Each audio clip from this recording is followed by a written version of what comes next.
Notre page était sur les ponts normands. Aujourd'hui, le pont de Tancarville, inauguré par notre ami René Coty. C'est le premier pont aval de Rouen qui va permettre de désenclaver toute la baie de Seine dès les années 50. Stéphane Gérin, Stéphane Lotte. Ouvrage remarquable dans sa conception comme dans son exécution, le pont de Tancarville enjambe maintenant le fleuve. 2 juillet 1959, le pont de Tancarville est mis en service après 4 ans de travaux. À l'époque, c'est le plus grand pont suspendu d'Europe. L'ouvrage fait la fierté de la France et sera inauguré en grande pompe par le président Coty. Mais ce pont, il s'est fait désirer bien avant la Seconde Guerre mondiale. Car pour traverser le fleuve, les Havrais n'ont d'autre choix que d'emprunter le bac, celui de Quillebeuf, auquel s'ajoutera dans les années 30 celui du Aude. Un point de passage souvent saturé et parfois dangereux. Le pont de Tancarville va venir en relais à ce bac vieillissant et qui n'est pas pratique du tout, notamment parce qu'on ne peut pas traverser de nuit. Et puis il est dangereux. La technique de ce bac est dangereuse puisque le point de gravité est en hauteur. Et puis on est quand même dans l'estuaire, il y a des moments, et avec le mascaret, il y a encore le mascaret à cette époque-là, donc c'est très dangereux, très dangereux. Donc l'idée c'est de passer de façon sûre avec un pont. Après la guerre et alors que le pays est en pleine reconstruction, décision est prise de passer à la vitesse supérieure. L'emplacement choisi, Tancarville.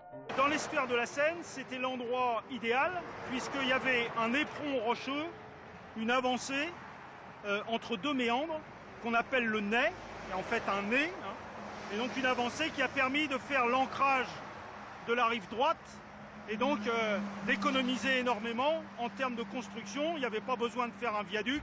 En 1955, c'est le premier coup de pioche. Le chantier est pharaonique. Et pour cause, ce n'est pas tous les jours que l'on construit un ouvrage d'1,5 km de long et de 123 mètres de haut.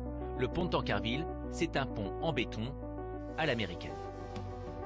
C'était très très dur, ne serait-ce que parce qu'il fallait couler en continu le béton et qu'à cette époque-là, il n'y avait pas les moyens actuels.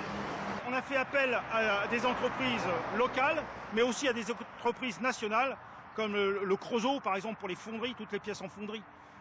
Donc ça, c'est des grosses entreprises qui ont travaillé ici et qui étaient sollicitées par la Chambre de commerce et d'industrie.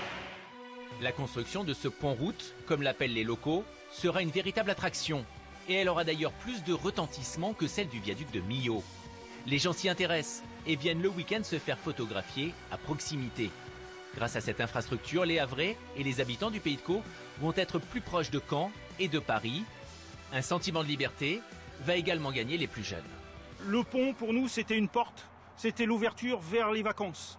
On venait même avec les copains du foyer des jeunes de mon village, accompagner les copains qui partaient en vacances. On les accompagnait jusqu'au péage. Et puis on leur disait adieu et ils partaient avec une Dochou ou une Diane au Maroc. Et voilà, c'était les vacances pour nous.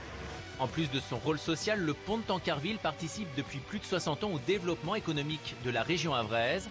Chaque jour, ce sont près de 20 000 véhicules, camions et voitures qui l'empruntent. Preuve, s'il en fallait une, de son indéniable utilité.